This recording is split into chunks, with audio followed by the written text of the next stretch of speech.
व्यवसायाची आवड होती, पण केवळ एकटीने व्यवसाय केला तर त्याला अनेक मर्यादा होत्या. जालना जिल्ह्यातील तीर्थक्षेत्र असलेल्या जाम समर्थ या गावातील महिला व्यवसाय करण्याच्या विचाराने एकत्रित आल्या. म्हणजे खूप मनापासून वाटत होतं की आम्ही काहीतरी करावं म्हणून. खूप आवड होती सर, सामूहिक व्यवसाय करा म्हणून आवड होती. सामूहिक व्यवसाय करण्याचं ठरवलं, पण व्यवसाय कोणता निवडावा हा प्रश्न पडला. गावात कोणत्या वस्तू तयार होत नाही याचा अभ्यास केला आणि या प्रश्नाचं उत्तर मिळालं. आम्हाला म्हणजे हे करायला आम्हाला बाहेरगावी जावं लागत होतं. पाटोदा किंवा पिंपळगाव असं बाहेरगावी जावं लागत होतं. त्यामुळं आम्ही काय केलं, आम्ही ठरवलं की आपल्याच गावात आपली काय पाहिजे, कुठंतरी एक मशीन पाहिजे. त्यामुळे ही मशीन आणली आम्ही आणि त्यातून आम्ही मग तांदळ पापड्या, पोहे पापड्या आणि उडीद पापड असे याच्यात प्रोडक्ट करतो. आणि त्यामध्ये हातावर आम्ही कुरड्या करतो आणि वडा, कुरड्या आणि खारवड्या, शेवया पण मशीनच बनवतो. असं जे कस्टमर येते त्यांना काय करतो, म्हणजे भाड्यानं करून देतो आम्ही त्यांना. पापड उद्योग उभा करण्यासाठी या महिलांनी रामराज्य या महिला बचत गटाची स्थापना केली. बँकेचे कर्ज घेतले आणि अत्याधुनिक मशीन घेऊन समर्थ पापड उद्योगाला सुरुवात झाली.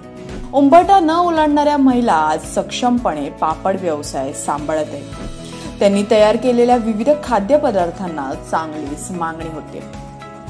सर आम्ही नाशिकला स्टॉल लावला होता आणि तिथं पण खूप आमचं म्हणजे 1 नंबरला 60 तिथं स्टॉल होते. 60 स्टॉल मधून आमचा 1 नंबर आला. त्यामुळं आम्हाला देवगिरी बँकेनं आम्हाला खूप हे केलं, म्हणजे तिथं नेण्यापर्यंत त्यांचंच आम्हाला अर्थसहाय्य होतं तिथं नेण्याला. आणि आबा कोकणे सर आणि विजय देशमुख सर त्यांनी पण खूप आम्हाला असं हे केलं. तिथं नेण्यापर्यंत आमचं मार्गदर्शन त्यांनीच केलं आम्हाला. म्हणजे आम्ही एवढ्या काही उभं राहणाऱ्या नव्हतं सर, पण त्यांनीच मार्गदर्शन केल्यामुळे आम्ही कुठेतरी उभं राहिलो. समर्थ पापड उद्योगाच्या माध्यमातून ग्रामीण भागातील अस्सल चव असलेले विविध पदार्थ बनवले जातात. या अस्सल ग्रामीण चवीमुळे या पदार्थांना चांगलीच मागणी आहे. हा व्यवसाय आम्ही म्हणजे खूप मनापासून वाटत होतं की आम्ही काहीतरी करावं म्हणून. खूप आवड होती सर, सामूहिक व्यवसाय करा म्हणून आवड होती. आणि त्यामुळं आम्ही काय केलं, एक असं लोन घेतलं आणि त्याच्यातून हा व्यवसाय उभारला. आम्हाला म्हणजे हे करायला आम्हाला बाहेरगावी जावं लागत होतं. पाटोदा किंवा पिंपळगाव असं बाहेरगावी जावं लागत होतं. त्यामुळं आम्ही काय केलं, आम्ही ठरवलं की आपल्याच गावात आपली काय पाहिजे, कुठंतरी एक मशीन पाहिजे. त्यामुळे ही मशीन आणली आम्ही आणि त्यातून आम्ही मग तांदळ पापड्या, पोहे पापड्या आणि उडीद पापड असे याच्यात प्रोडक्ट करतो.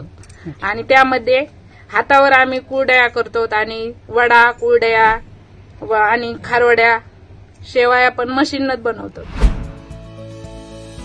आपल्या घरातील स्त्रिया यशस्वी उद्योग करत आहेत याचा घरातील पुरुषांना चांगलाच अभिमान वाटतोय. छान वाटतंय की एक ग्रामीण विभागातून ह्या महिला पुढे चालल्यात, काहीतरी स्वतःचा उद्योग निर्माण करायल्यात, म्हणजे अस्तित्व निर्माण करायला लागल्यात. त्याच्यामुळे आम्हाला छान वाटतंय. एकेकाळी घराचा उंबरठा देखील न ओलांडणाऱ्या या स्त्रियांनी घरातून बाहेर पडत आपली नवी पायवाट निर्माण केली. स्वावलंबी जीवनाची ही पायवाट इतर अनेक स्त्रियांना खुणावेल यात शंका नाही.